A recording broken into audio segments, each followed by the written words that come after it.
Hi everyone, welcome to Yoga LJ. My name is LJ. I'm a yoga teacher and a registered nurse, and today I'll be talking to you about Utkatasana.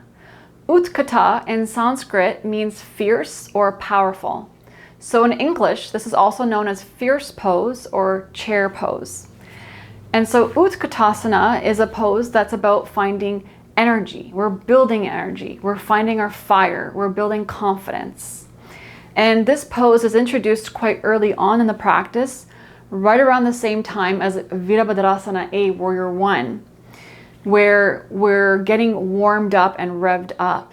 Similar to how teammates before a game huddle to get aroused and excited for the game, so is Utkatasana. This pose helps us find our inner fire, inner spark that we can carry with us through the practice. And similarly, it has the similar opposing forces as Warrior 1, where you have the simultaneous opposition of energy, of descending energy, and the buttocks, legs, feet, and tailbone going down, and ascending energy, core, low back muscles, torso, arms lifting upwards. And so it's a very important pose where you find your inner strength. And you're taking that with you every time you get into that pose. So I will start by demonstrating what the pose looks like, and then I'll get to the anatomical cues, and I will talk about modifications for beginners, or if you have sensitive knees, sensitive low back, or tight shoulders. So we'd be starting this pose on an inhalation, and this is the first pose in Surya Namaskara B.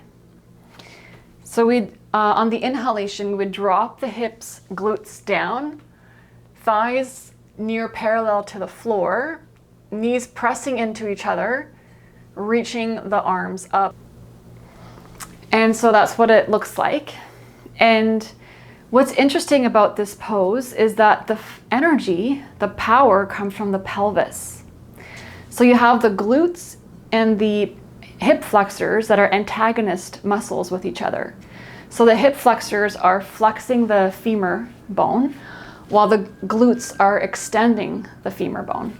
And that oppositional force helps to keep the pelvis stable. And we get all the fire kind of energies coming from that area.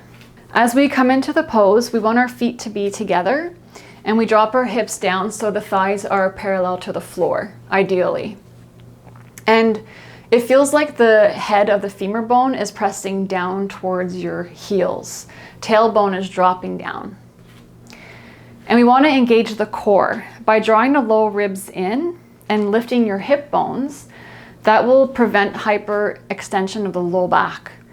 Because what tends to happen in this pose is that the pelvis can tilt anteriorly, the top of the pelvis can come forward, and that could cause the overextension in the lumbar spine. The arms and torso are coming up and forward, and the shoulders are down the back and towards the spine. And that helps to open the chest to the sky. We engage the trapezius and mid-rhomboids and the mid-upper back to pull the shoulder blades together towards the spine. And the infraspinatus muscle behind the shoulder will help with the external rotation of the shoulders. And the arms are about the height of your ears, the biceps about the height of your ears in the pose. Drishti is to the thumbs. For beginners, the risk in this pose is the hyperextension of the lumbar spine. So what you can do when you start off is when you drop your hips down to keep your arms shoulder width in front of you and really work on engaging your core. When you're comfortable from here, then you can start lifting your arms up.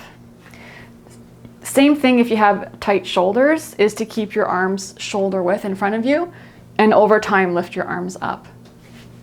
If you have sensitive knees, you'll want to bring the weight in the heels of the feet.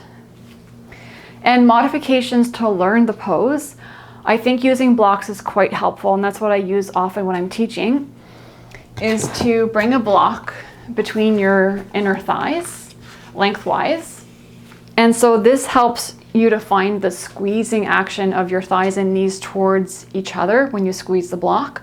And the other block, you can press it in between your hands. And this helps to activate the arms. And we also want to make sure to drop the shoulders down as we lift the arms so that we keep space for the neck. You don't want to hunch your shoulders up around the ears. So that's Utkatasana. I hope that you find your fierceness in this pose and build your strength and confidence and take that with you in your practice.